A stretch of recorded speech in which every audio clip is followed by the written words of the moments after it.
sandals and shorts, and surf, and scuba, and sand, and sailing, and soccer. San Diego, California.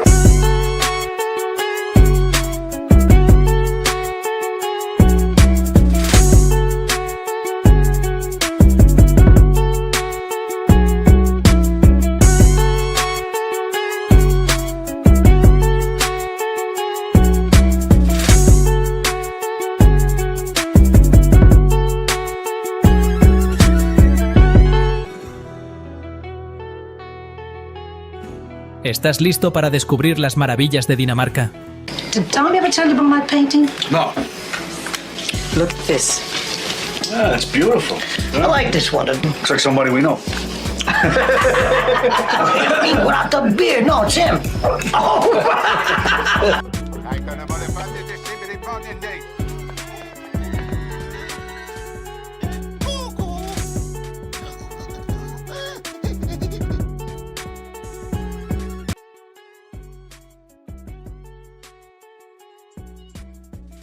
Season's greetings and welcome to Two Balls and a Mic 318 consecutive weeks in a row.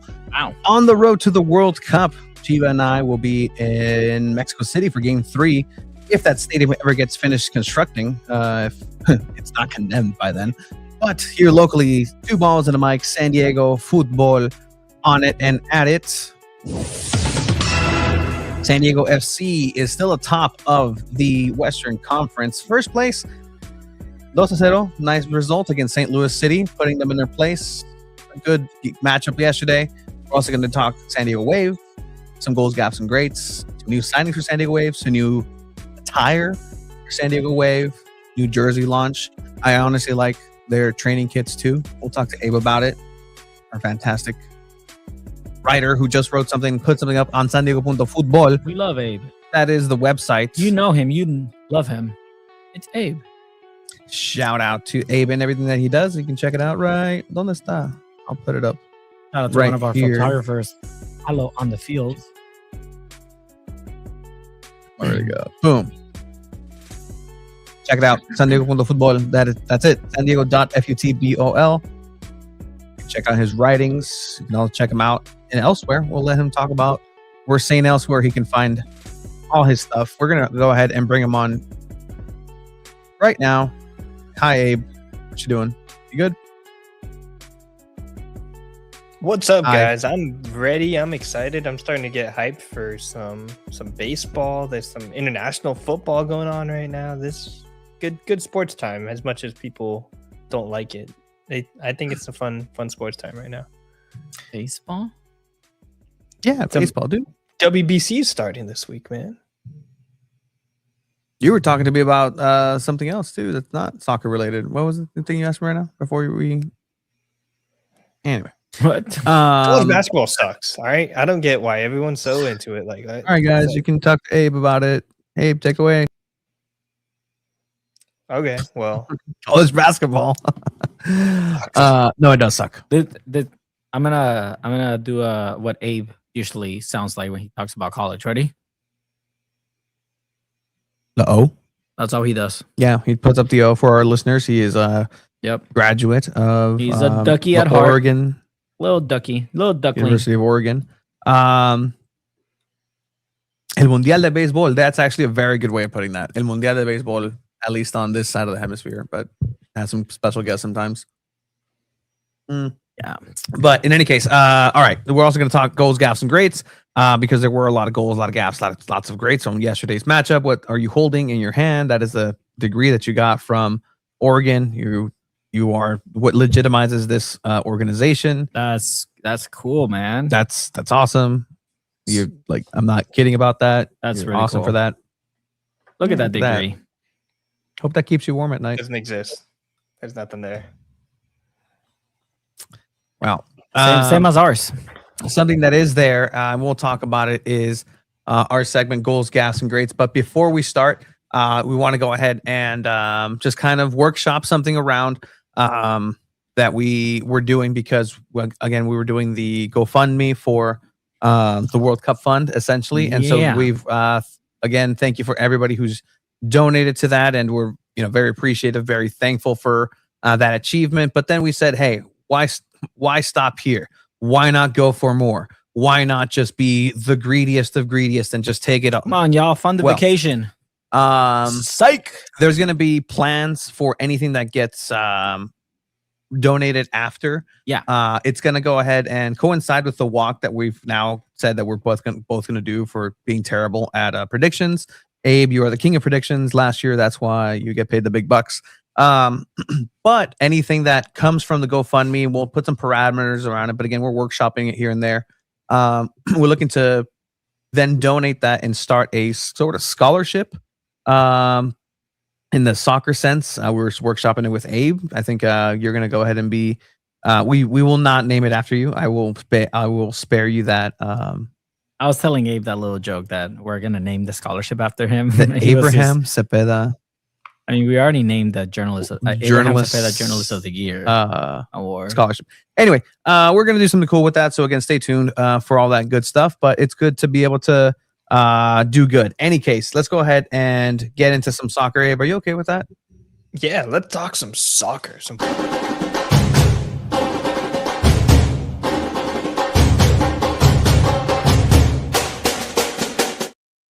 Abe, I apologize for I Tony didn't think for you were going to cutting keep you going off. in that sentence. I thought the sentence was over. All I'm going to tell everyone is that Tony is just on a good one tonight. He's on a sick one.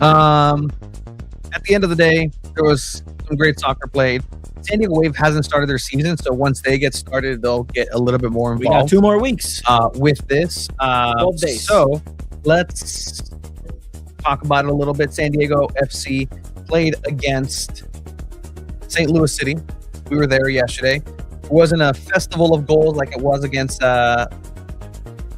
Montreal, but which goal did you prefer yesterday? Marcus and Varston, Honors Dreyer, both getting on the score sheet, both scoring pretty sick goals. I like the first one better. So you'd like Honors Dreyer better. Honors Dreyer, the beneficiary of a build-up play that comes through Oni Valakari in literally what can only be categorized as all the space.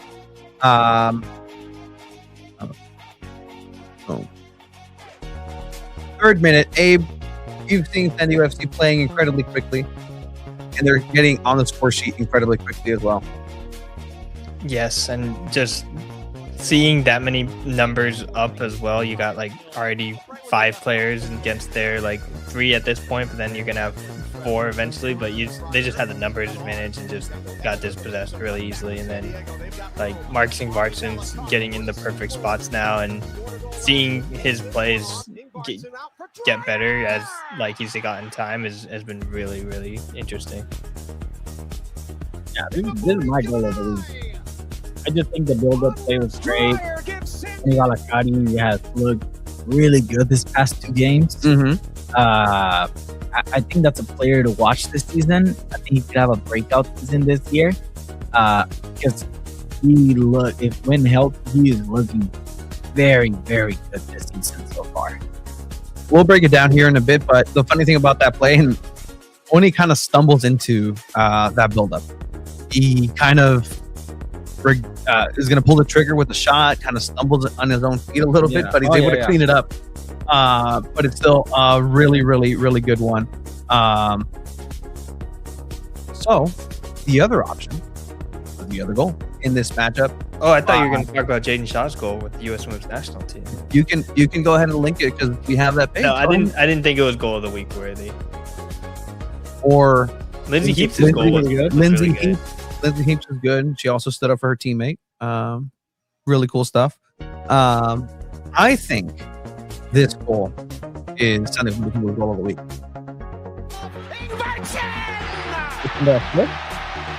He's done a lot of things actually. If you watch this play, we'll have a teleprompter. Hopefully, again, we'll play by the rules of YouTube. Hopefully, it's not get taken down. If we do get for some reason, bear with us. Trust me. Fighting the battle of breaking. Did you see? I guess I can kind of be a gaff later, but yeah, I'll talk about it during gaff. Essentially, I like it because the buildup is all through the defense. The defense builds this play up, and then you see Honors Dreyer, who essentially drives traffic throughout the entire thing, asks for the ball to begin the play, recycles it back through, and again, here you go, in through the middle, boom, se lanza. There's just no stopping. He started the play, he directed the defense where to go, and he's the one that contributed into the assists. He just did the whole thing. And it's rare that you see a defense start a play that goes through almost, if not a significant portion of the offense. Yeah. Like it's a really good goal for that. I'm waiting to see what people say, if that's going to be goal of the week for them, or if Let it's us know. Let us know in the chat. Honors what you Dreyer. think, if it's Dreyer's goal or Ingvartsen's. What do you think, Abe? I vote Ingvartsen's. Ooh, I get outvoted. Ingvartsen wins goal of the week for SanDiego.Futbol. All right. Well, let's go ahead and talk a little bit about, and we saw it firsthand. I don't know if people recognize it, but the gap of the week. St. Louis wasn't as bad as Montreal, because I'll tell you, Montreal was not good. They just were not good. Así es simple. Like you can say San Diego FC got away with it. I don't want to give it to Duran because he recovered well. Like that moment could have been terrible in the 11th minute where the ball just goes right under him. He's trying to fake a shot, but it doesn't go anywhere. But San Diego FC almost got scored on. But St. Louis didn't have Hartel, their DP. They didn't have their best player, their best creator, the German DP. Berkey on the other side trying to do his best. I don't know. Se comió tres porteros, ese vato. Champions League caliber. I'm trying to find the play. Yeah, there's one play from St. Louis that we both instantly looked at each other in the press boxes and we're like, that's the gaff. Like that it was just such a poor miss from St. Louis. I think, he found it. So he'll show it right now. All right. So St. Louis is driving through the left-hand side. Good play in the middle to split some of the defense. A lot of elements there from SDFC, but this ball just travels across and not into the box. Duran does well to shield that space and kind of get in the way, but you have to tap that in. He's on sides. Good ball. I thought that was going to be a goal for sure. Dude, that's insane. I thought that was going to be a goal for sure. When it's that close, like you just always are just like your whole body just tenses up. You're like, what? That's crazy. I know Durant's, the whole defense. Yeah, they were like, that was probably the best play of Viven en un country. That was St. Louis's best play for sure. Oh yeah. Special shout out to Sargent's goal line clearance. Yeah, absolutely. Like he got there. Gaff was almost Duran, like the 11th minute. Yeah, casi. The ball went through his feet, But again, he recovered. He recovered. Clean sheet. All right, go into the grade of the week. Grade of the week here. San Diego FC, good job. Top of the West, first place, doing great. Another clean sheet. Duran Ferry. Another clean sheet after not necessarily not expecting to play, but it didn't give Pablo Cisniega a contract extension. You think red card is now over, he's going to come back. Cisniega wasn't at 100%, and Mikey in the press conference So, kind of said, like, "Yeah, look, we're giving circumstances. chances, but again, circumstances played his way. circumstances. It helped him out. I think he's just making Mikey's decision a lot tougher week in, week out now. So, SanDiego.Futbol's grade of the week, we'll give it partially to San Diego FC. A little bit to Duran. Had a chance to chat with him at training last week. I actually got to deliver, Abe, I don't know if you saw this. I got to deliver the news that he was last week's. Last year. He got one last year.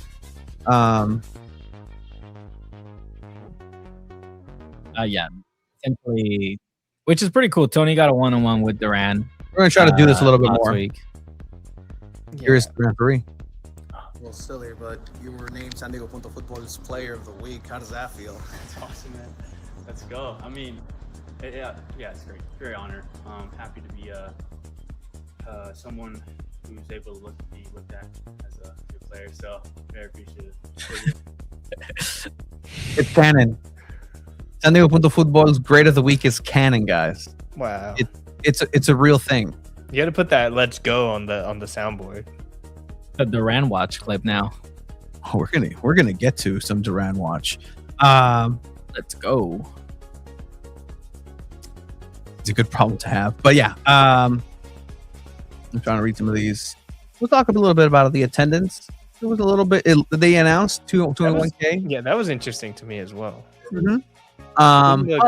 Yes, didn't look like that much on TV, if I'm being totally honest, but it didn't. But we'll talk about why, maybe, and what it actually like realistically looks like across the league. Because if you look across the league, it might not be as bad as we think. Just percentage wise, this is what you get when you have the biggest state, quote, soccer specific stadium, unquote, in the league. Another honorary great of the week, Kicks and Giggles. We've talked about Kicks and Giggles. I'm glad you brought this up. We highlight soccer in San Diego. We highlight things that are happening around town, and something we got a chance to be a part of was Kicks and Giggles, and essentially, walking soccer. Chelsea, she's one of the leaders, if not the leader of Kicks and Giggles. Essentially, they put a team together and they won their first ever international tournament medal. And they have women's teams. They have I won't say elderly, but open senior league, citizens, open league, and some of those ages are triple yours, Abe. And they're still out there. And congratulations to them. Just triple is crazy. It's not triple. Yeah, there was. Yeah, there was. And we love everybody who's out there. It's so cool. It's so cool. Check it out. Kicks and Giggles. Support them how you can. But yeah, good stuff. Yeah, that's pretty much it for Goals, Gaps, and Grades.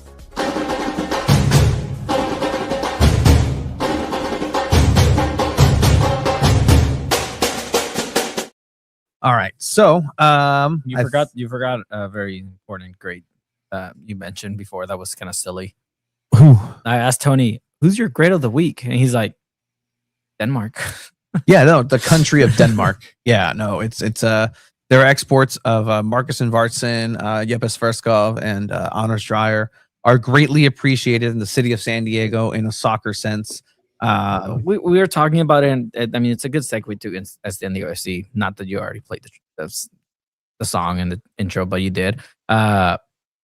I was telling Tony in the press box, Abe, that how good is Dreyer, obviously. How good is Jeppe? And Varson right now playing so great, right? But Jeppe, how good is Jeppe, Abe, to you? He's like completely crucial to the success of this team. He is very, very good. One of the best in the MLS. Yeah, isn't it crazy that he's still not good enough to get called up to the national team? That's how good the other center midfielders in Denmark are. Yeah. So when I tell people that playing anywhere in Europe is better than playing in MLS, that's what I mean. Like, this guy's one of the best midfielders in MLS, and he's still not good enough to get called up to the national team. Like, to get called up to the national team like Dreyer did and be a bench player for Denmark. I don't know why you're coming out so aggressive right now. And be considered one of the MVPs of the season. Like, I'm just saying. And anyway, it's enough for MLS. All right. It's enough to take care of business here. It's enough to be in first place after match day 2. For sure. Denmark is a little bit more stacked. Yeah. Euro snobbery out of nowhere. I'm just saying. In any case, San Diego FC repeating their lineup once again. I think Mikey Varas is the Mikey Varas special. They can go ahead and repeat. I think this was predictable too when he said during media availability that the same players that were out last week are out this week as well, which is a pretty long list. That right back situation is not getting any better. It will soon, a little better. But it's an absolute just cemetery of fitness. Whoever you put there. So that's how special Wamino is. He's the only player that I can see just surviving in that place, and they're like, you know what, go for it. You know, Didn't do Dilcher a bad survived job. last season a little bit. He survived it. Yeah, no, 100%. But then the last game happened. Yeah. But then, yeah. Hey, were you surprised with the starting 11? Just, you know, being a complete repeat? Yeah, Duran was probably the biggest surprise to me. Right back position is not really surprising at all, but everything else makes a lot of sense. But yeah, Duran, from what we all heard, from what we all presumed, we would have thought SanDiego would have been starting. I mean, he talked to us in media availability, right? Like he was there and like ready. They asked him about it, and he kind of just said like, I don't really know yet, but I presume he was probably ready for that spot. So as much as Mikey Vadas is saying like, oh, it's maybe an injury thing, I think it very well could be Duran's really owning that spot, and maybe a little bit, even though he had that mistake, maybe a little bit more comfortable with his feet than Pablo, and maybe a preferred choice over Pablo when CJ's out. It would be very interesting if what happens here is that Mikey Vada says, let's go with one goalkeeper for a tournament, and Pablo SanDiego, you're going to be CONCACAF champions. And I think that fits well. So far in MLS, it's a small, but not a point, not an insignificant. It's insignificant, but not important fact. yeah. Duran Free's never been scored on in MLS. Yeah, but then if that's the case, what do you do if you do get eliminated against Toluca and then you don't have champions anymore? Well, then I think we get to that bridge when we get there. When we get there. It's okay. It's okay. And I think Mikey Vadas is fine with that. But there is, credit to that trust that they do have. Anytime Duran does get the ball, you see the respect that it commands on his own defense. They reset and they go over to his right and left side, make sure that they're available. Even after he had that little goofy moment. Leagues Cup, yes, in June. That's CJ's has CJ written all over it. True, I can see that. But in any case, the interesting on the other side of this matchup is that there was no Hartel. That's the creative DP everybody was talking about and coming in out of the lineup, which really hurt this team. There was no offense for St. Louis. Yeah. There was no creativity. They weren't finding the right spaces. But it also has to do with how good SanDiego FC played. They were playing really well, and they were playing just as Mikey Varas and his Varaisms are coming to know, a firefighter mentality. One of the things that he likes to say. This was very early on when SanDiego FC gets on the scoring board here. Like, it's one of those kind of classic plays where they like to just trap the other team in the midfield, just press. McVeigh, a hero here, fighting for the ball and not losing it, getting the ball. Like, I think the motto for SanDiego FC is when in doubt, give it to Yepe. Yeah, because he's everywhere and he's always available. And so the thing about that is then it creates such a big space for Oni Valakari to kind of second guess himself. Invarsson tries to control it. It's kind of a wild ball, and in midair volleys it with the outside of his foot over to Dreyer. And Dreyer first times it, and it's a fantastic goal. And that's the type of play that was needed to get past Roman Berkey, because again, the pedigree of that goalkeeper, he's a DP goalkeeper. Some may say it's a foolish way of roster building and having a DP goalkeeper, but this game would have been 7-0 had it not been for him. And, just huge in the leadership department as well. And once again, they're coming out guns a-blazing. Like, usually what you're going to start to see is these teams are going to come out to SanDiego FC and try to punch them in the nose and try to set them back.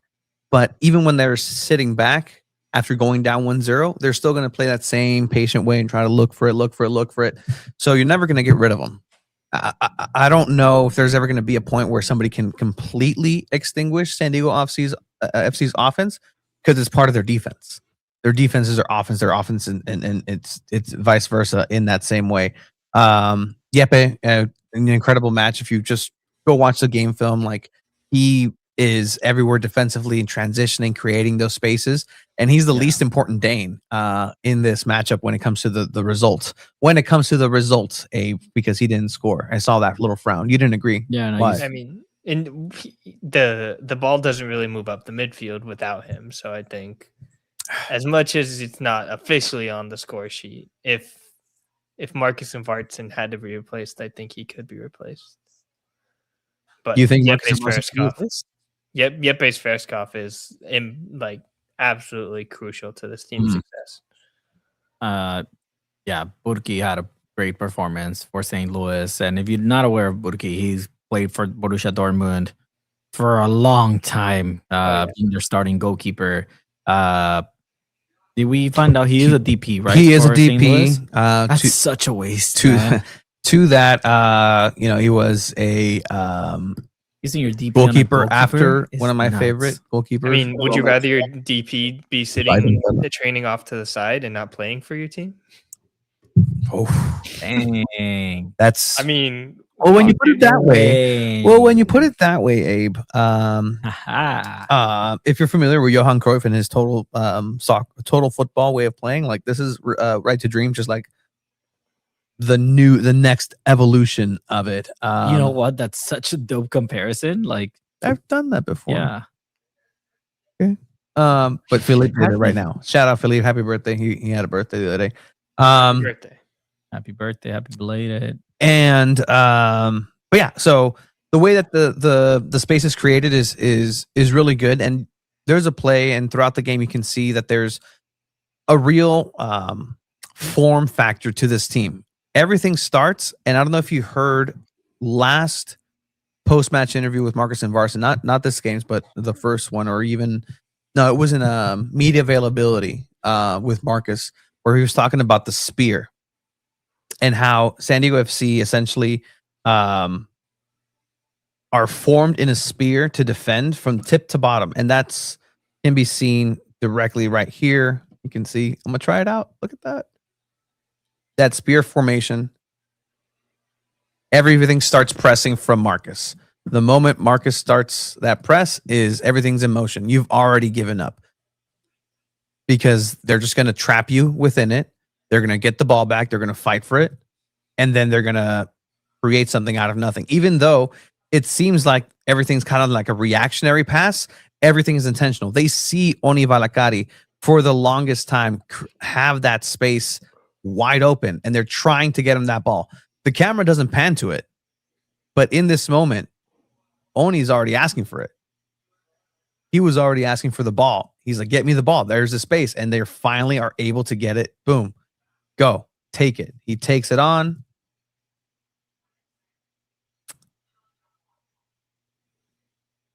Essentially, bear it with goes Tony. into He's still practicing. Let us know a name for this telecaster. No, it's gonna come back. It's gonna get better, guys. It'll get better, but what happened? No. What do you mean? Oh, I literally before we were prepping, you were like, "I'm gonna pause it in this so I can draw here," and you didn't do it. I did. Not the play. The spear. No, did that's the spear. the spear, but that wasn't the one you were gonna show. It's okay. Whatever. It's fine. Oh, this right here? Yeah. Thank you for reminding me, Chiba. Yeah. So, okay, perfect. How important our friend and pal, very divisive person sometimes in the fan base. Look at Pellegrino. Pellegrino's going to go ahead and recognize in this play. He's not going to get necessarily involved, but he knows, and he's going to look back to see this track back and fill of this space right over here. So as this play develops, what you're going to see is he just stops cold because he says, I don't need to be in that space. I need to make myself available in case there's going to be a rebound. You see Pellegrino make that look. I know somebody's on the overlay. I'm going to stop right here because he already recognizes, ¿sabes qué? This space, if needed, is already going to be contained here. So that allows this, jala marca. How do you say that in English?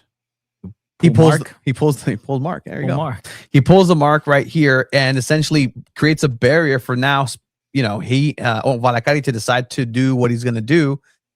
He kind of trips and has too many options, but eventually he's like, oh, here you go. And Varson's like, hey, wait, me estás matando. Controls it midair. Boom. Dryer. Goal. Yeah. The finish was great too. The finish Like was they didn't great. even touch the ground. This comment from Brandon saying, I was certain Marcus was off. Dumbass right back sold. And I kept telling Tony, dude, I'm confident he's off. Like there's no way. You think he was off? Because Valakari took forever to let go of the ball. But yeah, no, he's right. The right back like did not stay with the line, which made him Varson be onside. And great instinct. That's one of the soccer instincts, you know, where you're like, I know this guy's right here. Let me just chip it over with my left foot. He wasn't off, was he? He wasn't off. I mean, obviously he wasn't. Barely. Let's see. Draw the line. Oh, I can draw the line. Heck yeah. You do the back foot. Yeah, Even with the front foot, he's still on sides. that line is not straight at all. Okay. You can compare to the You can get I can get a straight line. I can get a straight Yeah, line. perfect. Damn right. That's not straight either. How is better. that? That's better. Yeah, heel. That's a straight line. I know it's supposed to go this way, Yeah, but yeah, like, that's what I'm he's saying. fine. Like, He's fine. He's on side. He's on sides, guys. He's on sides. FIFA approved line. I can't wait for the World Cup to be like. This is the guys. He's like, no, yeah, he's on sides. A México le va a pasar esto, güey. Vas a ver. México 100%. le va a pasar esa madre, güey. 100%. They're gonna call this an offsides for Mexico, even with VAR. And Era penal. trace the line outside, dude. Hey, wait, tranquilo, güey. I'm working like 3 gadgets at once. It takes some practice. Shout out Guys. to SoCal Footy being the first comment at 7:30 p.m. Heck yeah! Shout out to you. All right. Yeah, no. I would Yeah. not be good at. Look, we spent already like 20 minutes talking about the game, and it's barely the second minute of the game where San Diego FC got on the scoring sheet. But you know, it was one of those games where we looked at each other and we're like, "Damn, like va a ser goleada? Is it gonna be a lot of goals again?" No, like you know, I think I had said a 3-1 win. This is the one Duran almost sold. How the kids say it, sold. Do the kids say that? Brandon, do the kids say like he just said sold? Everybody in the stadium had a no Duran moment.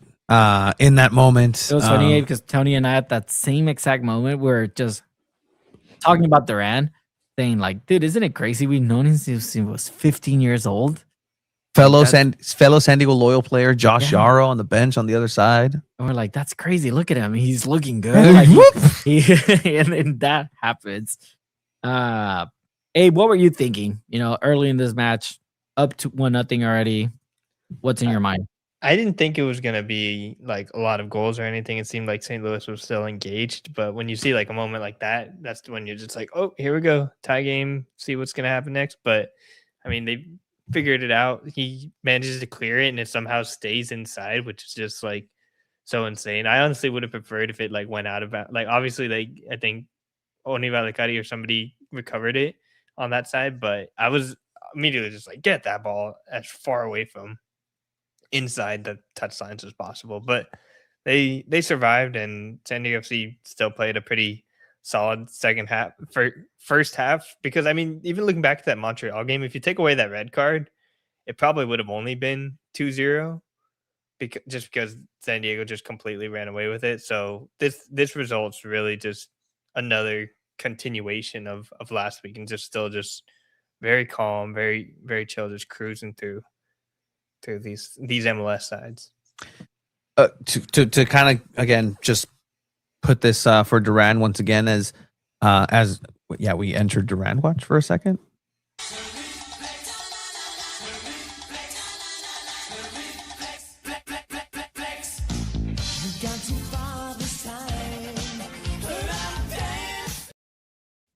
Duran had more touches on the ball this game than Sargent had, than Godoy had.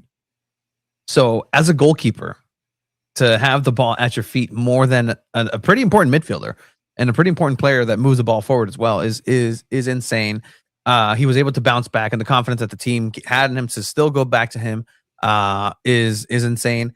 He again still hasn't been tested for his shot stopping abilities, but so far the system looks good. So that's your Duran watch. In any case, St. Louis again, no hizo nada. Like they didn't have any sort of exciting looks. They didn't press much. What ended up happening is Marcus and Varston kept bodying everybody on the line and tiring everybody out. He had a great game. Like this is what you've been asking if you're a San Diego FC fan.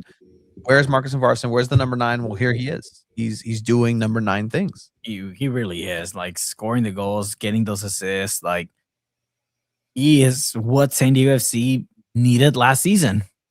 You know, so I think it's just exciting to see him stay healthy and hopefully manages to stay healthy, because if he does, like this is the Varston I was expecting last season. I said, yeah, this guy can score 20 goals in the league. Like he's very much on track of that right now.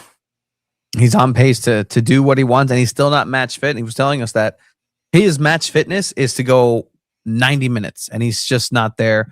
One of Berkey's many saves that he had on the night. But my favorite goal is the second one from Anders Dreyer, because that goal starts from the defense, and the one that's conducting the entire thing and orchestrating it is Anders Dreyer from that midfield.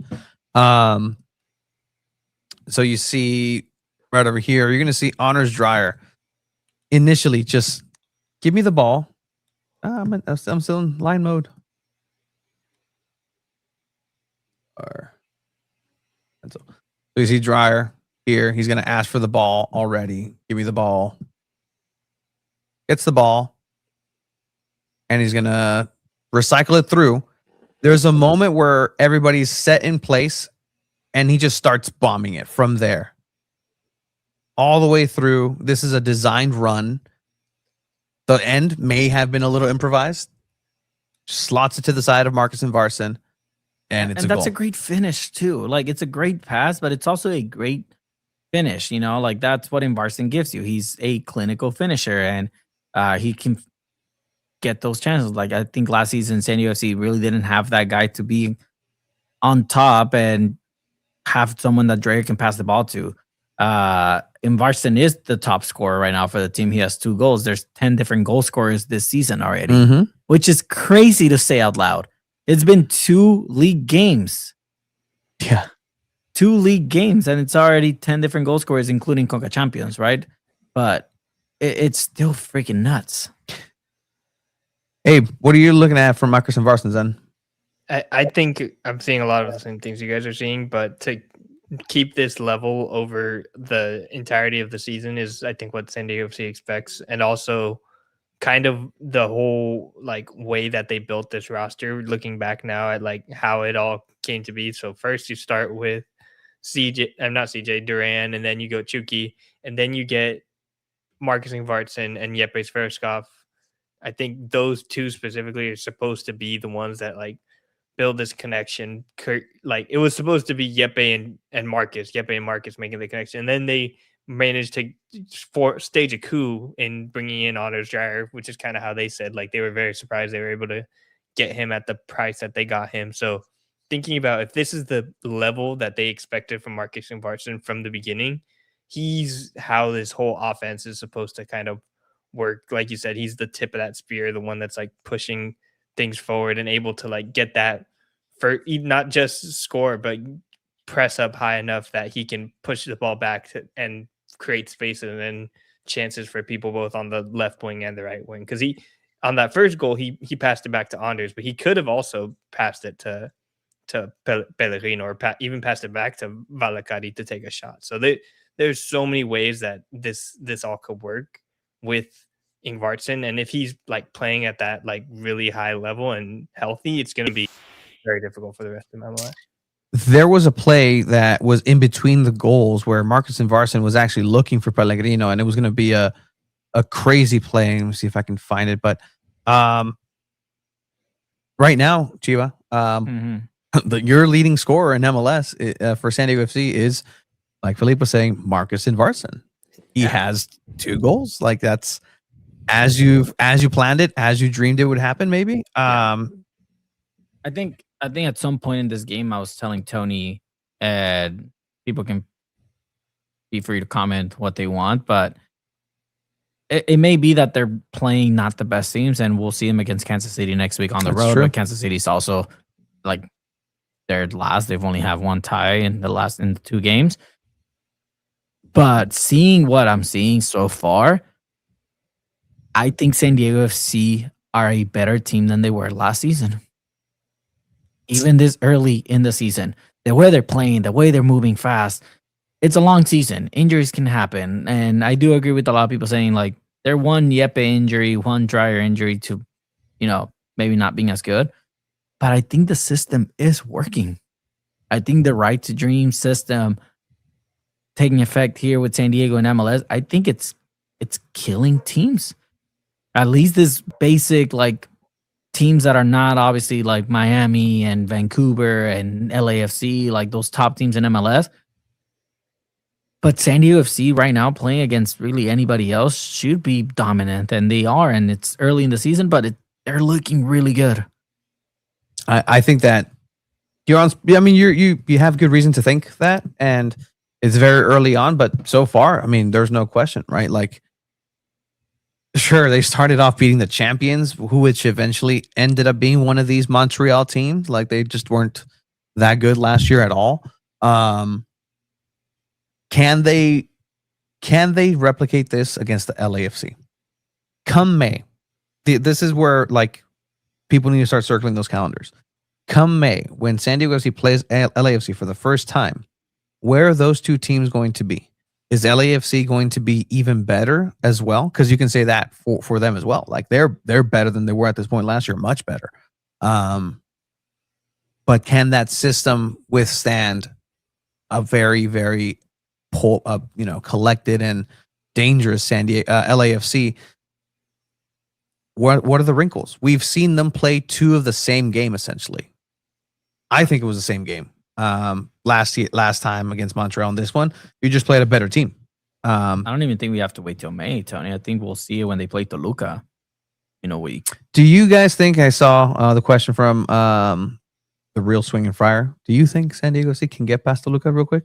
We'll get to it when it gets closer, but like, it's getting closer. 3 games in 15 days for San Diego FC. Next one's going to be against Sporting Kansas City. No, they're not beating Toluca. Okay, so after seeing the Pumas game, I probably would have said no. It was pretty tight with Pumas. It was no. Then seeing these 2 MLS games and how, like, connected and strong they look, like, if that defense holds up, and especially like 2 games, I wouldn't be surprised if they could pull out a win at home and make it. But then that's the first game. If they go to Toluca, that's where, like, the real challenge is, and I don't think they'll be able to pull through in that one. I don't think people understand, like, La Bombonera in Mexico. It's a deadly environment. Like, Toluca are the back-to-back champions. They have 12 championships in Liga MX. They tied Chivas with how many championships they have now. Like, Toluca is one of those legendary teams in Mexico. How many Western Conference championships? Or not championships, but Western Conference standings? They won the West. Toluca's never won the West. Te la pongo. Así te la pongo. Toluca won the West in Mexico twice. Wacky seasons that they have down there. That's what it's going to be for that sprint season. It's just going to be Liga MX MLS edition when they reset the calendar to the World Cup. Do you think they beat Toluca though? They can get a result. They can get a result at home. Away. I think they have to score 3 at home and not get scored on. In some for San Diego City to pass Toluca, they have to score 3 at home, and by that I mean win 3-1. At the moment, they have to have a 2-goal lead going into Toluca. If not, it's over. I can see Toluca, like, being very dominant at home. But yeah, I think that'll probably be their biggest test so far. Obviously, playoffs in Vancouver and all that, but This is probably their biggest test so far. I get what people are like, guys, it's Montreal and St. Louis. Okay, sure, that's fine, but it was Pumas. Like that's my kind of rebuttal to that. Like, yes, but the same team did beat Pumas 4-1, who were in form. They came and they played with their starters. They didn't come with 300s on the back of their jerseys. They wanted to go ahead and win. Efrain Juarez, the coach for Pumas, is on the hot seat, and it didn't help to get destroyed 4-1 by SanDiego FC, and then only put one on them in Ciudad Universitaria. Like, that was a real game. So you got to weigh those two. Yes, they played poor teams in Montreal and St. Louis, who are kind of putting it together. St. Louis was missing their best player, sure, but do they have a chance? The way that they're playing, like, this is the top of MLS against the top of Liga MX. So I think this is a genuine second place test. in Liga MX, but right now, currently, Cruz Azul is first place right now. Okay. Oh, what happened to Chivas? I thought they were in first. Cállate el hocico, güey, la neta. Cállate, sáquenlo este pendejo, sáquenlo. Sácalo. ¿Quién lo ocupa este meco? ¿Qué pasó? At the time, Pumas didn't have the third best SDFC split launched. I'll clip that and send it to HR. I did see a comment here asking about the LAFC pricing out SDFC away fans from going to their games. Allegedly, they're asking for 175. So last year, actually, we covered this and we broke the news that LAFC was doing this and they were upping the price of the tickets for everybody up there.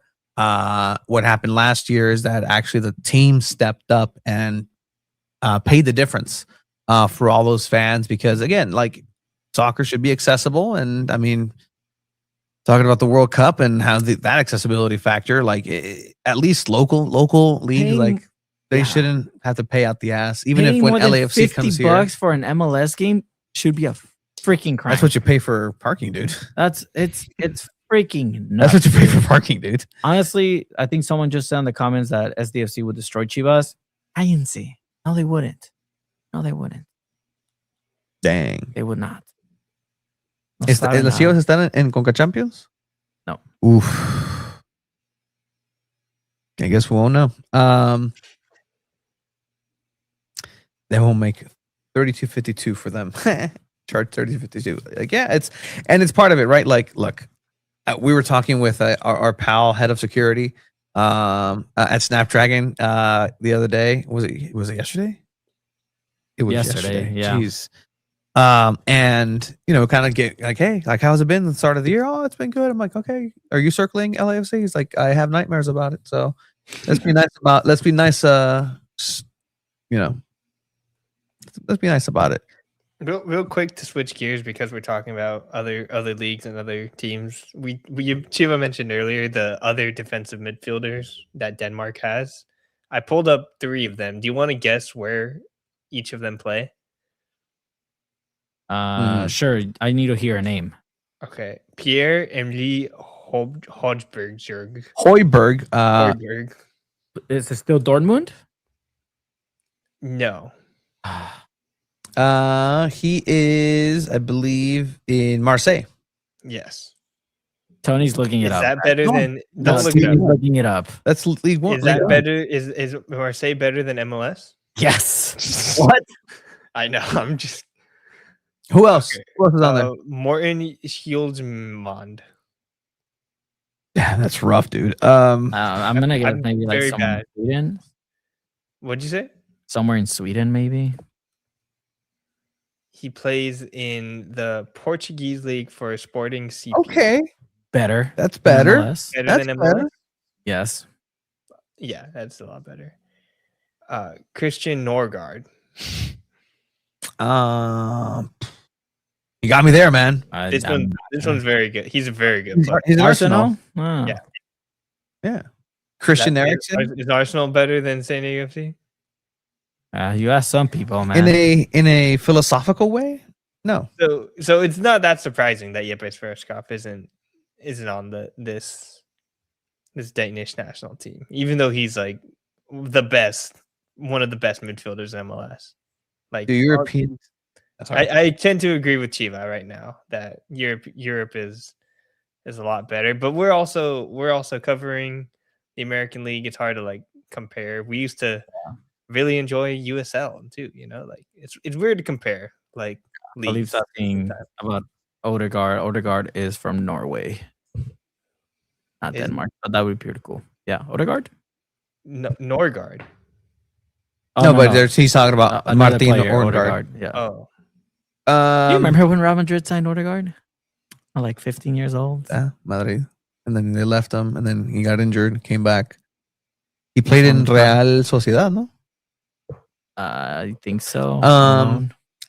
To answer the question, maximum prices in Europe are set to $60 for an away seat ticket for the Champions League, $40 for the Europa League, and $20 for the Conference League for away supporter tickets. Euros, not dollars, but Euros. It's about the same. Yeah, it's about the same. That's crazy. And they're out here charging $150 for an MLS game. Damn. it's evil. America is evil for a lot of reasons. Yeah. September 6th for 2026 is when Leagues Cup will start. So we'll see groups coming in, I want to say before the summer, maybe after the summer, actually, after the World Cup. Everything is anchored by the World Cup in the soccer world right now. 4 years ago, it was in the winter, remember? Dark times. I mean, to finish off with NWSL, I mean, we still have a lot to talk about. Like, they finish out the game, they win 2-0. Oh yeah, they do. Everyone's excited. Can we talk about the attendance for the match? So, okay, let's talk about it a little bit. The official number for San Diego FC versus St. Louis City SC was almost 2,200. It was about 21,900. Yeah, 21,969. There was not 21,000 people at that stadium. Maybe let me tell you that it was probably around 18, maybe 19,000 people. Yeah, it looked a lot closer to that on TV as well. Just like there's a lot of empty sections that you don't usually see, and it's pretty surprising, especially considering there's not a lot of sports happening in San Diego right now. Aztecs aren't doing completely great. Padres season hasn't even started yet. Obviously, Sunday games aren't always the best for attendance wise, as from what we've seen historically, whether it be Wave or San Diego FC last year. But that was pretty bad. Like, not bad, but just surprising, considering it's the second game of the season. You'd think a lot of people would still be very, very interested in the start of MLS season here in San Diego. According to Soccer View Radio in this graphic that they put, shout out to them, they do good work as well. San Diego FC versus St. Louis City was the third highest attended for match week 2, I believe. Yes. With 21,969, only being outdone by 2, derbies in a way. Whitecaps in Toronto. Okay. And then Messi in Orlando for the first time, I believe. Destroying Orlando. Messi there. Destroyed Orlando. I love that he told us the autograph to the coach. Like, hey, ese gol, ¿quieres un autógrafo? Yeah. Te la firmo. Am I the only one that trips out about the percentage, though? They had the lowest percentage. I mean, one of the lowest percentages in the league. Like, yeah, they got 21,000 on paper, 22,000 tickets sold. Not all of those 22,000 people showed up. It was probably around 18,000, but it's 68% of the capacity of the stadium. That's really bad compared to the rest of the league. Like, some of them are filling up their 20,000 seat stadium like 100%.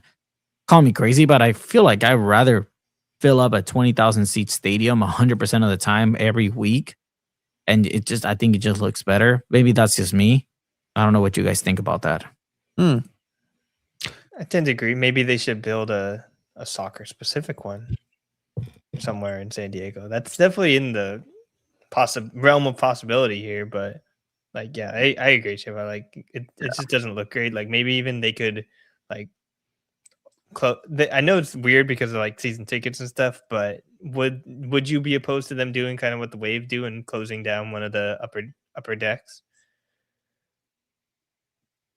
No, because they're still selling more than what the lower bowl is 25,000. Like, I think depending on who the game is, like when LAFC comes to town, like they'll probably get to like 25, 26,000. Tickets are too expensive. Tickets are Like, expensive for sure. as shit. Like it's hard to live out here right now in San Diego. I agree. Like, agree.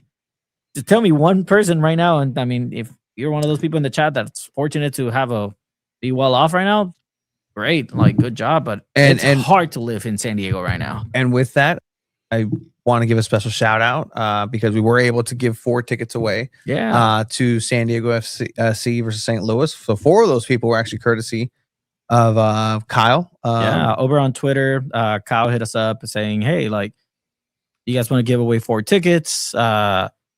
And I think you replied saying like, "Hey, you don't want to resell them?" He said, "No, I'd rather people go." Literally, my first response, like, "Hey, like, if you want to sell these, like, please do. Like, you'll get a good, you'll get something back." But decided no. Like, he wanted people to get out there and watch San Diego FC. So, shout out to Kyle, because if not for that, it was a quick families. turnaround too. I'm actually surprised about the amount of people that entered the giveaway. So people want to go. Yeah, that's what I get want to from go. that. It's just expensive, man. I mean, 4 tickets.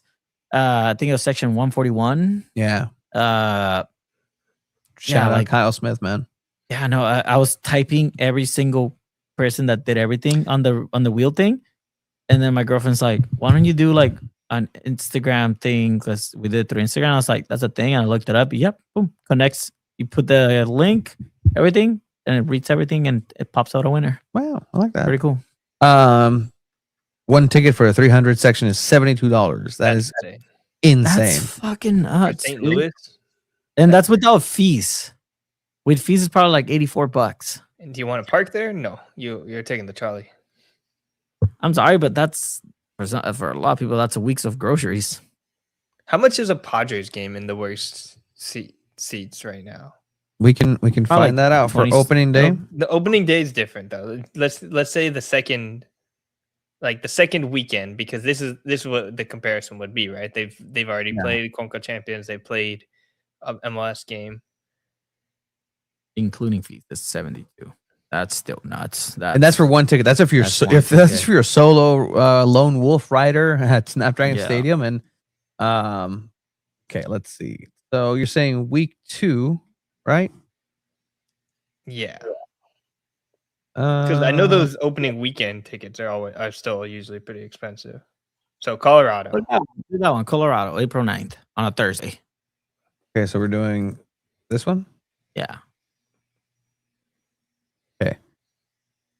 Buy tickets. So buy tickets. You guys want to go? Maybe we should go. SanDiego.Futbol day at the park. Day at the park. I'm down. That'd be cool. All right. So what do you consider the worst section, Abe? Probably where they put the the service members out in like 3. I'm gonna put it up here. That's pretty bad. No, it's not on the Western Metal side, but Okay, over here. Yeah. Up there. Yikes. Okay. So for this, it's going to run you $50, $49, $48, A la madre. $43. that's Manny Machado bobblehead night too. Oh wow, it is actually. Okay, so that's a good night. That's a good night to no go. wonder that's because I was like, San Diego FC had a 18. they have a dryer bobblehead night. They had the sports jersey night. What were they? They had a lot of sports people there, right? It was a football jersey giveaway. So they had Jason Myers and Rashid Shaheed. What was his name? Oh, here you go. Same section, different game. This one is against. This is not Manny Machado bottle. It's a Wednesday though. So what? It's a Wednesday at 1 p.m. That's hard to compare. Okay. When is that game? It's expensive to go watch sports, guys. But it's cheaper to go to a Padres game, which is crazy. Obviously, it's more seats, but that's pretty nuts. $72 is pretty messed up. So I mean, and if you're San Diego FC, do you look at that average, or is that what they're looking at and saying, hey, well, obviously because it's they're paying the rent for a 30,000 plus seater, right? Like that's how rent is what you're paying for. And if you're only yielding lower bowl, are you necessarily happy with that? In the second, if not the best team in the West on their second year, I don't know. It's tough. It's tough to say. We'll see how the season goes. Again, you'll see the LAFC game that's going to be sold out. It is crazy because I mean, I understand the whole you're paying rent. So maybe that's why ticket prices have to be a little higher.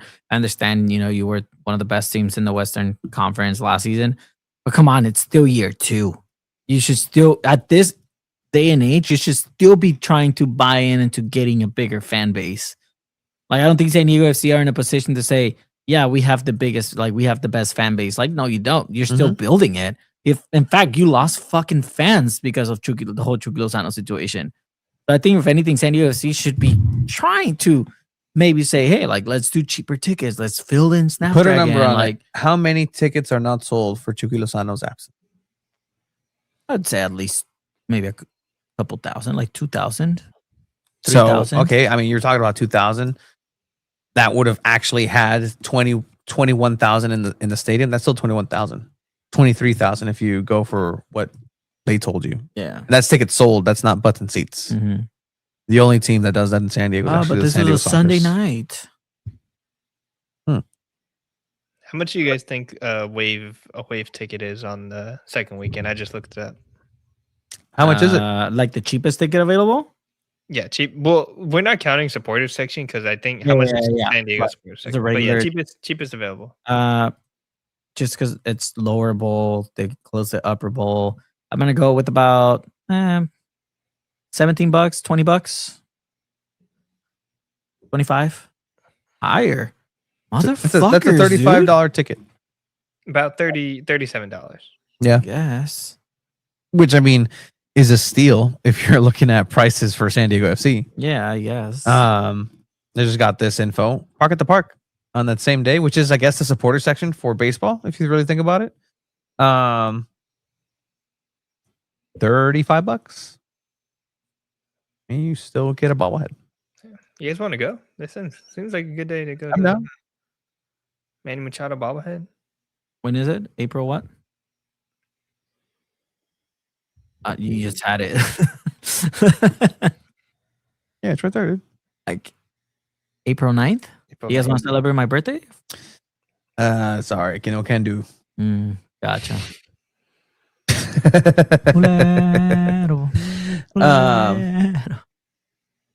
You can't even see the game. Anyway, all right. Ticket prices, San Diego FC. Speaking of San Diego Wave, is there anything else for San Diego FC? They're going to be facing Sporting Kansas City. Sporting Kansas City. We'll talk a little bit more. The preview show for this, essentially, the Chromaniacs also happens on this program. And it'll give us a little bit more time to see what that's going to look like looking ahead. But for San Diego FC, it should be another victory on the road.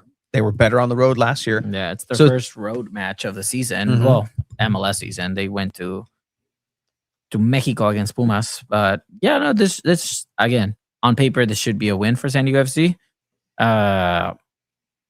Abe, I don't know what you think. I mean, Kansas City, right? First game on the road, it could be a little bit tough. I wouldn't be surprised by a draw, but the way San Diego FC is rolling right now, I think I'd still predict a San Diego FC win. Like they're just rolling on an unbelievable level right now. So I still think they're gonna win.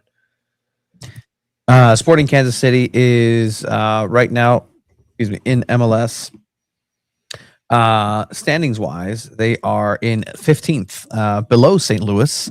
Talk about another bottom of the barrel team as of match day 3. They lost 3-0 against a Timo Werner-less San Jose. Then tied against Columbus. So, but Columbus, hey, Timo team. Werner got his debut with San Jose this weekend, coming in a half. In the second half, got an assist too. Hey man, you're talking about that's tied for second place, San Jose right now. So put some respect on them. The only time you'll ever hear they me started put off hot respect on- last season too, and then they fell off. They did. and by the time it ended, there was no recovering. But Sporting Kansas City, not good. They've scored twice in a tie.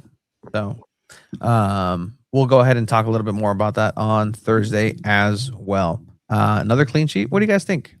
Does Duran start again? No, I think Pablo starts this one, and I think San Diego probably wins 3-0. Another clean sheet. Abe? 2-1. Pablo does start as well, is what I think we probably see. And then Pablo also starts that Toluca game. I think there's probably like no way Duran starts the Toluca game. That would be pretty tough. Yeah, I agree. yeah, 100%. But yeah, I think San Diego FC should be coming out clean from this one. If Cisniega lets a goal in, I'd be looking over like, Maybe I should start Duran. Maybe he does fit better in this system. Especially against these bottom of the barrel teams. I think Mikey did the right thing by committed for Duran. That'd be interesting if he does do that. Do you rotate the squad a little bit if you're Mikey? Saving some legs maybe for Toluca on Wednesday? I think so. I think this is a game that, you kind of pull back and give some starters a rest a little bit. No? You say no? I don't think Mikey's not that guy. He's not like that guy? He plays the best possible 11. Like he'll pull out players in the second half earlier. Like this could be a game where maybe he does give Dreyer, like takes him out in the 70th minute. Takes out Yepe as well instead of Godoy. But yeah, no, I think Mikey Vadas legit wants to win every game. And he's going to go full. It'd be funny if he didn't want to win every game. All right. So that's going to go ahead and be it for San Diego FC. Anything else, Abe, do you think we can remember? Chat? Someone for the Godoy? I think, yeah, I could see that. All right, thanks for watching. All right, have a good one. Bye, guys.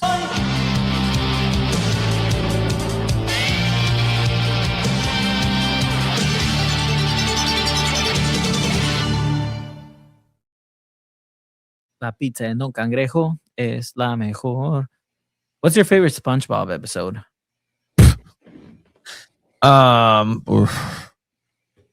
Because mine's is that one. Which one's that one? Translate for the good people. The Krusty Krab pizza is best. Is that how it goes in English? I watch SpongeBob in Spanish. SpongeBob in Spanish. Yeah. Hey, you watch SpongeBob in English, right?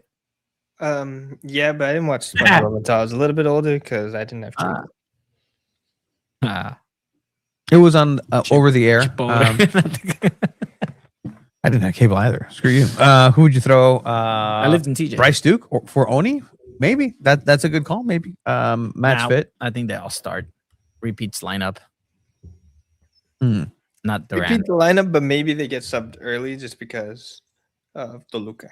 All right, we already talked San Diego FC. We're gonna start moving on to San Diego Wave because there was some San Diego Wave this past week. We'll talk about.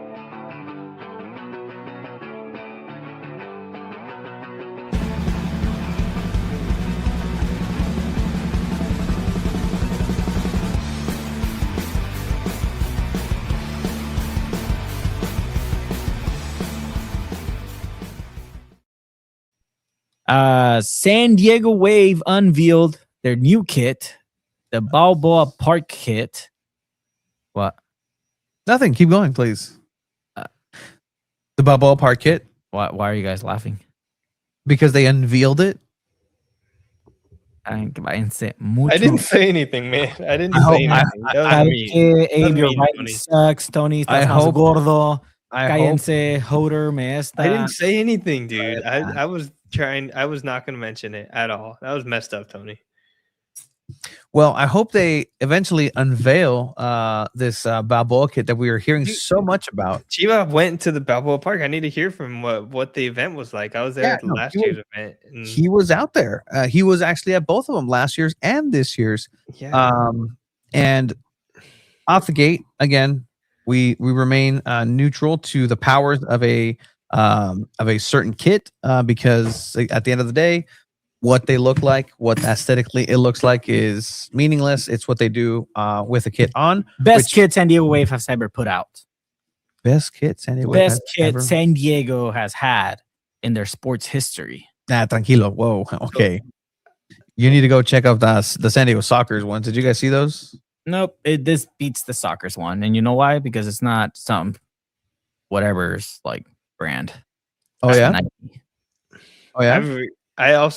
I don't know about maybe I have to see it on the yeah? field. Yeah, they've had better Yeah. Star Wars ones. I don't know. They've had Vader better one's Star pretty Wars dope. ones. That the They had, shorts. like R2D2 one, right? Yeah, the R2D2 Yeah, the one's dope. R2D2 one was better. Jeez. I think as a whole, though, I think you can officially say with this kit that they have the best like combination of all of their kits together. It's a classy kit. Like it's so nice. Just the earth tone of it with the pink and the detail on the pink on the collar and the sleeves with the pink shirt. Like it's gonna look so good on the field. Like it's an excellent kit. I think it's probably top 3 in NWSL right now. But yeah, no, it's I really liked it. Again, I think it's the best kit San Diego Wave has put out, and it's my personal favorite. I saw it in person for the first time today at a store, and it's just it's so like just clean and like when you have that perfect thing that's simple, it just feels like timeless. And already we haven't even seen it on the pitch, but it kind of feels timeless. Like it's just it's so perfect. It captures the vibe really well, and I can just imagine a lot of cool moments in that kit already. But if I'm being honest, I don't even think like Angel City's kind of were better. Did you guys see theirs? Theirs are sick. I mean, did not see theirs. A solid kit. I think it's a solid kit. I do like the las medias. Yeah, socks? it matches. Yeah. Yeah. Yeah, pretty sick. I will say, I've seen better Balboa Park. I've seen Balboa Park look better. Certainly. But yeah, the event was pretty cool. I have not seen Angel Cities, but yeah, go ahead and talk about the event. The event was pretty cool. I got there a little earlier, so there wasn't really a lot of people. I got there around 3:30. Event started at 4. Right at 4, I got to talk to Kiki Pickett. She got there a little early too, and they just told me, "Hey, like, do you want to just do an interview with her already?" I'm like, "Sick, why not? I'm down." She's funny, she's super cool. I'm excited to see what she brings to this club. But yeah, little by little, people started coming in. I thought doing it at Balboa Park was really cool because it brought in a lot of people that had no idea like that Wave even existed or that they had like this event going on. I like the Wave one better, Abe. Really? Yeah. This An one? interesting one? Yeah, I don't know. I think this one like I like the crest. Okay, the crest is cool. in the middle. I don't usually like it when the crest is in the middle, but this one just like pops, man. It pops. But I feel like they have it like como holográfico, kind of. It's a decent goalkeeper kit. It's a decent goalkeeper training kit. What a way to put down a kit. But yeah, no. I think something I did like about the event is that the players were kind of just walking around and getting to talk to fans, and then getting in line. People were getting in line to take photos with the players. I think the players that ended up going out were Kiki. Leah Godfrey was there. Trinity Armstrong, Lumilda, and Dudinha ended up going after. Ken Sadali was there. Naya Harrison was there. I think Melanie Barcenas may have made an appearance as well. It was really cool talking to Naya just because she is from San Diego, and she talked about like, growing up, I would come here all the time too. And when friends come visit, like, you always want to take them to Balboa Park, and you tell them you have to go to Balboa Park. Like, doesn't matter if you have 2 days in San Diego, make sure you make time to go to Balboa Park. So yeah, like I thought the event was cool, and the fact that they did a kit in honor of Balboa Park, I think that was excellent. Mm-hmm. So yeah, other than that, the event was cool. There was sirens were there. I got to hit the drums. It was pretty cool. There Hit the was drums. you can make a little soccer ball succulent, so that was nice. Yeah, they had a lot of different interaction things, and of course, the big thing was just the merch line and buying merch. A lot of people from the soccer community were there. Esteban was there. I didn't get to say hi to Esteban. I saw that he's gonna have a vlog of that day coming out soon, so check it out. I didn't get to talk to Cesar, but I saw Cesar was there. Dude, Cesar Football? A lot of people kind of saying hi, so it was pretty cool. You guys missed out. I feel like I'm jealous. It's not. I don't know if they put an announcement out yet, but they did say at the event, and there hasn't been an embargo, but there's going to be an event on March 10th at Balboa Park with all the players there. So yeah, that's going to be March 10th. I think it's going to be Tuesday, next week Tuesday. So yeah, I don't know about the time or anything like that. Can I tell you? I'm tired of talking San Diego Wave off season. I want some games. I want some games. I want NWSL to start. I want to break down the plays. I want to break down how this team is going to play, how they're going to form, what Jonas Ball 2.0 is going to look like. I just want to see it happen already. And with the signing, Abe, that was announced today, an addition of another Brazilian to San Diego Wave, you have I got this. Portillo. Correct? Yeah, I think so. Portillo. You gotta do the little Brazilian flourish at the end, I think. Yeah. Portillo. I don't know. Yeah. We'll let her say it. Gabi. Or Gabi. Yeah. I hope that's it. Gabi, come on. What can you tell us about the new signing from Gotham? Seems like a pretty good player. Maybe kind of lost like the real number one spot over at Gotham, just because of how strong they are, and they, I guess, probably didn't really need her services as much as maybe San Diego Wave did, and Gotham definitely looking to, I don't want to say unload salary, but open up some more space.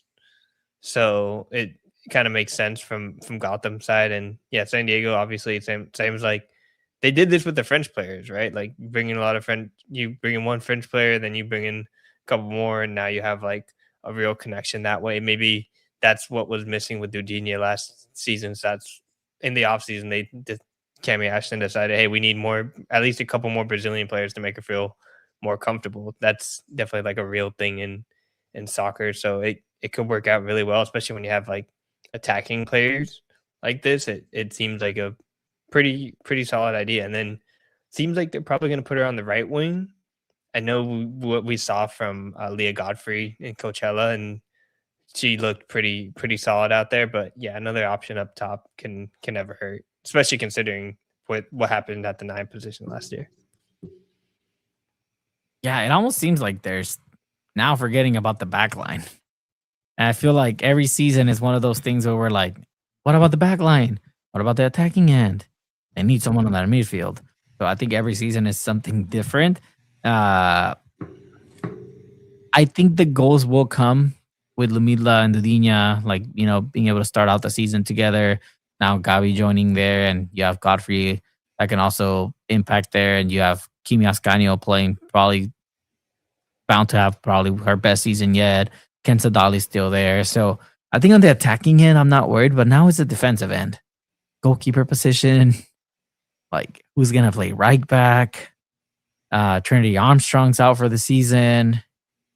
Kennedy Wesley has to really step up and not make mistakes. So Abe, are you worried about the back line as well? I think that's Kristen McNabb. She might be one of the more underrated players. She always is. She is the most underrated and probably the most important player in Waves history. Yeah, and I think they'll probably end up being all right in that spot. And don't forget Daniela Arias too, who they didn't have Colombia had a pretty bad game against Canada this weekend. I think they lost 5-1, but they brought her in for a reason too. So I'm not sure completely if there's like a lot of question marks in that defensive area, but the goalkeeper's position definitely is something that you could circle and keep your eye on. especially considering how like important Ken Sheridan has been the past 4 years. Yeah, I mean, you saw a little bit in Coachella, right? Like there's definitely some room for improvement for goalkeeper one in that area. And, you know, even if Didi has her best year in San Diego Wave as a starter, there's a good backup to, you know, at some point if she's available. Is there any updates? She's still not available visa-wise?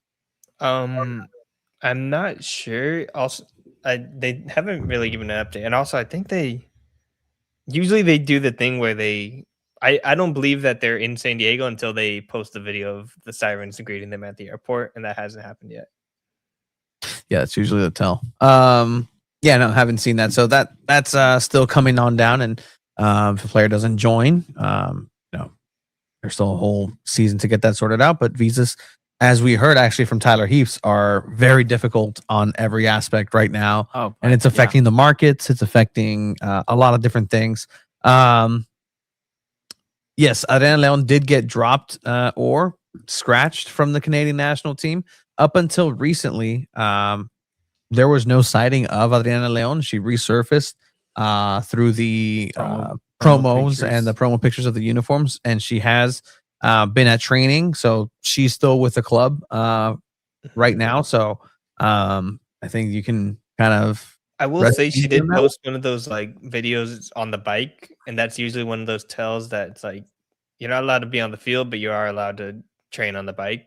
So injured to a certain extent, it seems.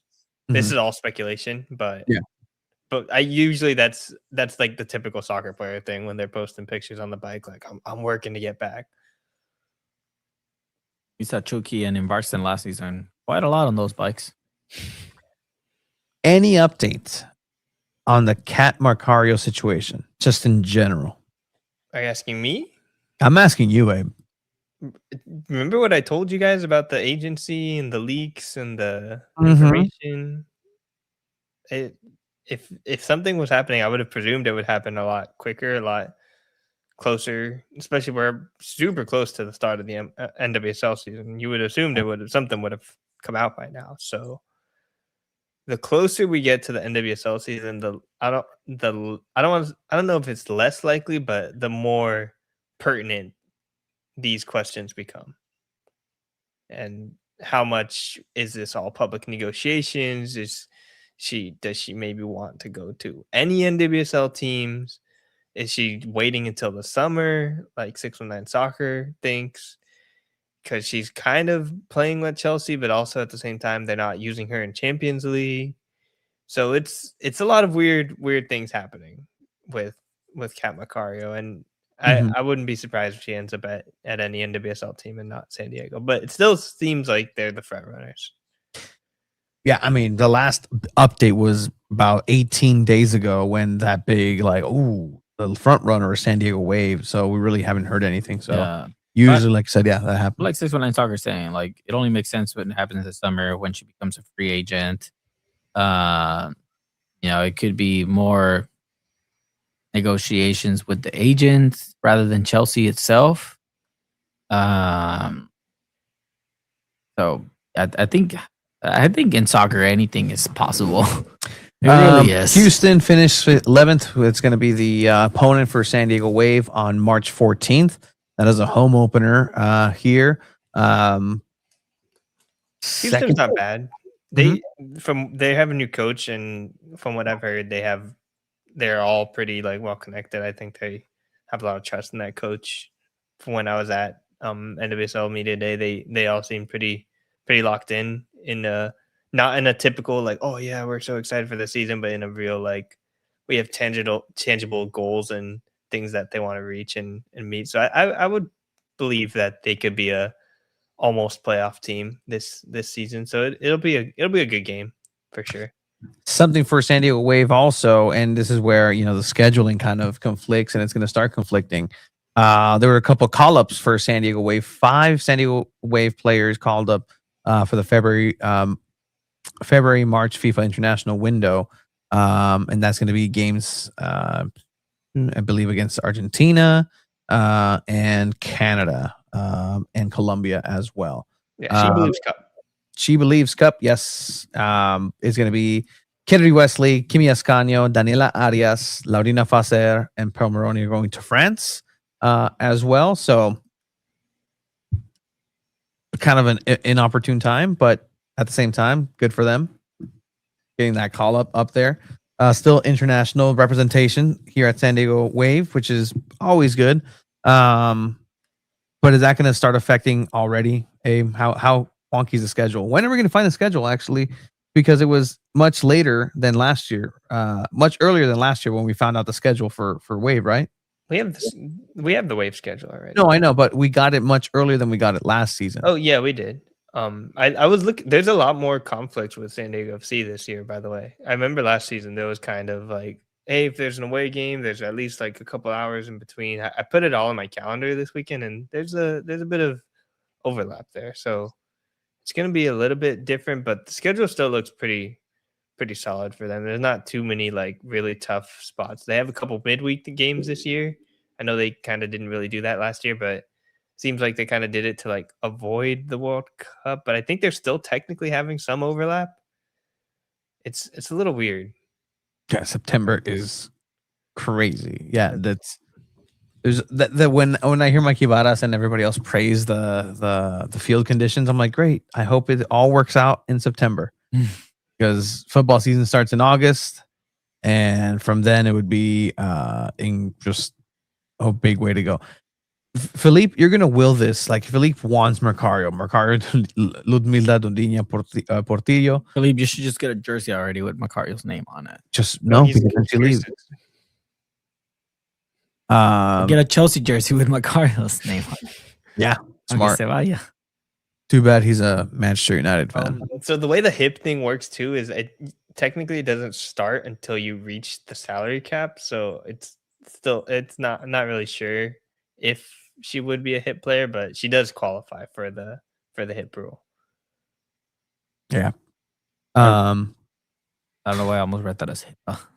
HIPAA? No, it's 2 P's in that one. All right. So it's coming on down right now. San Diego Wave is just in training mode. They're going to have some scrimmages behind closed doors. And then they're going to go ahead and just launch into the season. 12 days away. 12 days away. We're in San Diego Wave month. So very much looking forward to talking about the actual games that are coming on up. Yeah, I bet next week we probably get a roster, maybe like an official, like this is start of season roster. Because right now still it's like here's all the non-roster invitee players and stuff like that. And technically they can also still sign like national team replacement players as well. So some of those players that are in camp right now might end up signing one of those contracts. But well, let's see who's listed on the roster right now. Yeah, Leah Freeman, Luisa. You have Kennedy. By the way, the training kits are actually dope. I like them. Did Marcena switch her number? That's interesting. Yes, Marcenas is now listed as number 7. Kimi also switched to number 8. I like the 8 on her. Mm-hmm. That's a good number. You got your 9 with Adriana Leon, Kendra Daly in the 10, potentially now with a captain's armband, unless it goes to Kennedy Wesley. Gia Corley, who still has a lot to prove this season. Kristen McNabb, retire her jersey, 13, 14. I mean, it just makes sense. Wave. Trinity Byers, Mimi Van Zanten, whose sister plays for Houston, which that'll be interesting. Oh, first game, yeah, sister duel. Ludmila, you have Laurina Facer, Leah Godfrey. Who else is listed? ¿No alcanzas a ver los nombres de ahí? No. A la madre. Yeah, no, I'm pretty blind, dude. Naya Harrison with number 23. But like again, I should Daniela Arias, I should number know. 30. Didi, number 31. Kiki, number 33.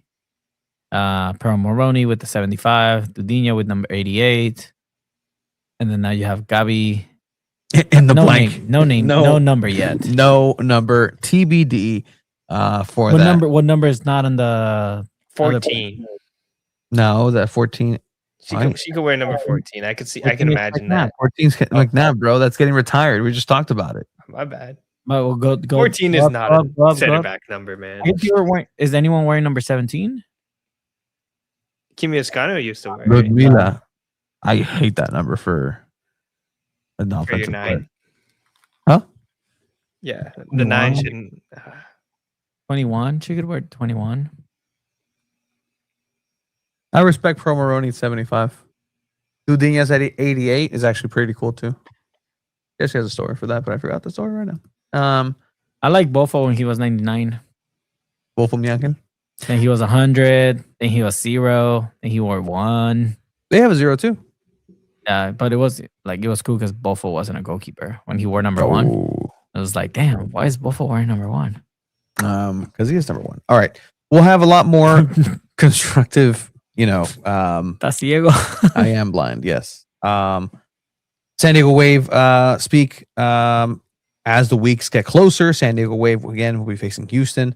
And Abe, how's your work with All for 11 going? It's going pretty interesting. I'm starting to prep my the big article of the preseason, which is preseason power ranking or start of season power rankings. So I'm making a list of every single NWSL team, taking notes on them, and then gonna start ranking them. Where are you gonna rank Wave? I don't know. I haven't really gotten to that point yet. I want to do 2 teams a day, and then at the end start putting them numbered up. I think I will say top 8, definitely playoff team, but I'm not sure where. Number 1. Number 1 on 3? number 1 on your heart. Are they top 3? Are they a top 3 team? Is that going to be another conversation this year? I don't know. Yes, you're about. Is there anything else, Wave? No, nothing else, Wave. Well, shout out to the Sirens. Shout out to Sirens just I got the email. The new scarf has shipped. Ah. Nice. Too late. What? I don't know. What are we doing with that phone in your hand? Nothing. Sending you a picture. I know you are. Who are the other top jerseys? Oh, jerseys is interesting. Did you guys see the Spirit jerseys? Some people liked them, some people hated them. I was kind of whatever on them, but I think I like the swing. I saw their release, and I was talking with somebody that NWSL shouldn't be releasing all the jerseys at the same time. Like, it just kind of kills the momentum, or just the CVS ones. Yeah, with the flowers, with the cherry blossoms. This one. It looks like that color blindness test. Yeah, it does. ¿Qué pedo con eso? I'm just being honest here. Yeah. What's another good one, Abe? I kind of like Boston's. It was a little different. You didn't vibe with Denver? Denver's just white version. I didn't like that one. That's their away kit because they had the green one that they officially released as their home one, but so this is that's their home. The splatter things, their white one. That's pretty cool, right? I vibe with that. That's pretty dope. I'm okay with that. I'm not mad at it at all. Yeah. I'm trying to think. Utah. You might like Utah's. You especially might like Utah's. They have pretty big. You know me. I'm a old fart. So America I like first. You're all about classic. that. I like classic. I like clean. I like. It has a little lion. It looks like the Seals. It does look like the San Diego Seals. That was my thought too. Oh boy, I can never unsee that. Yeah, no, I think San Diego Wave is in a good spot. I really like it. I really like that kit. But again, I'm here sitting on the other side of like, oh, San Diego FC's kit. It looks like it looks. It is what it is. If anybody wins a championship in their respective kit, that's what's going to matter at the end of the day. And we'll see if San Diego team is able to bring it back. Do you have the image, Chiba? Yeah, I'm gonna share it right now. All right. So before we get out of here, Chiba, go for it. Do you want to close out the Wave segment? Actually, there's other soccer news that happened in San Diego this morning. New Zealand announced they're going to be in San Diego as their base camp for the World Cup, practicing at USD Torero's soccer field. So that was pretty cool. Yeah. La sede aquí. We know one Kiwi that's very happy. You know, Nick and Duffy is excited. he is posted up. Shout out to the New Zealand. I think I saw him cruising down Highland. So happy. I believe that. Like, that dude has assimilated. I've never seen just somebody in person assimilate so easily into just a almost polar opposite culture of where he came from. But you know, he's very well traveled. Shout out Nick Duffy. He's actually part of the Sirens as well. Speaking of the Sirens, Shiva. Yeah, the Sirens are actually going to help me out and a lot of other people in the soccer community. So this year I am putting together with the branch that I currently work at the YMCA, the Ryan Family YMCA over in Poiloma and Ocean Beach, our version of the Campaign Cup. And it's in a show. Yeah, there we go. Tony and I did this event last year at Borderview, celebrating our 5th year anniversary this year. Putting it together for my branch. If you're interested in playing, hit me up. I still have a couple spots left open if you want to play. If you want to sponsor a donation, all donations go towards the annual campaign at the YMCA. That definitely helps out a lot of people in the community with scholarship opportunities to get free childcare, free memberships for senior citizens. Mainly the money that I'm trying to raise is to provide free childcare for families for my summer camps, which can be a little expensive. So I'm trying to raise a good amount to be able to support the community. I am going to be putting the link over in the comments. If you want to just, send a little donation to the YMCA or sponsor a player. But yeah, this event's going to take place this Saturday, open to the public. You're more than welcome to just come over and check it out, show your support. Say what's up to Abe and I. We're going to be doing commentary for this match. We're going to record it, put it over. The Ryan YMCA as a whole is really close to their overall goal. Yeah. Are you looking for my page? I am. All right, it's fine. I already put the link. Thank you. But yeah, it's going to be a fun event. We're going to have some Sirens out there, some people from Chicano Futsal. Brandon and Esteban are going to be participating in this. So I'm excited to have them. We're going to have Megan, who freelances a lot for San Diego Wave this season. Megan O'Keefe. Megan O'Keefe is going to be participating. And it's going to be a lot of fun. People from the community, some people that work within my branch are going to be playing as well. So it's going to be a good time. Tony mixed up calendars. He's not going to get to participate. I'm injured. Join me. Can't participate. I'm sorry. Conflict of interest with another branch, I guess. But yeah, definitely check it out. If you're interested, hit me up on Instagram. You can message us at SanDiego.Futbol, and I'll gladly give you more details on it. Get out there and play. Yeah, Take help my the spot. community. Be a friend. Tell a friend. It's exciting. Good soccer happens at the Campaign Cup too. Last year it was a lot of fun to watch. Yeah, no, it was rigged. I refused. Last minute. I refused to be involved with such a corrupt. It was Willie Santos, right? Willie Santos, famous San Diego native skateboarder, professional skateboarder, who I've played with, and we actually won a game with Bridge Barcata in a tournament in the Chrome Ball Tour. When they were getting all that started, he scored the game-winning goal, 2-1. It was probably one of my best performances. I stopped a penalty. Remember that? Yeah, stopped a penalty. Mm-hmm. And in this Campaign Cup, the ball traveled. VAR was not available, and they deemed that the time was still rolling, even though I counted out loud 30 seconds. I said, how much time? 30 seconds. I counted 33 seconds. Still salty, dude. You lost. 33 seconds. The ball should not have crossed. That was a travesty. It was a disgrace, honestly. You lost. Get over it. It's a disgrace. Dizzy, Brandon was there. We got robbed 100%. He knows. Brandon was there too. He felt the pain. He felt the Brandon has a chance to redeem himself this Saturday morning. Brandon, do it for me. YMCA. Do it for me. I did it for the Rock. It's gonna feel different just because it is a Seals decked out field. Yes, okay. The Seals. So it's gonna look pretty cool. But Utah Royals. hey, yeah, there you go. That's the soccer connection.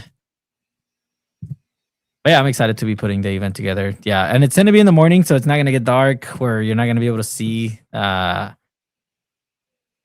the plays happening. Ah, no manches, güey, estabas bien flaco, cabrón. Wait, tranquilo. No manches. Relax. ¿Qué? Stop sharing. Oh, you can remove it too. No, I can't. But yo, are you guys ready to see Skinny Tony? He's there somewhere. The way this ended. Hey, what's up? Oh, Henry's going to play again this weekend. Game's over at this point. There's absolute chaos happening.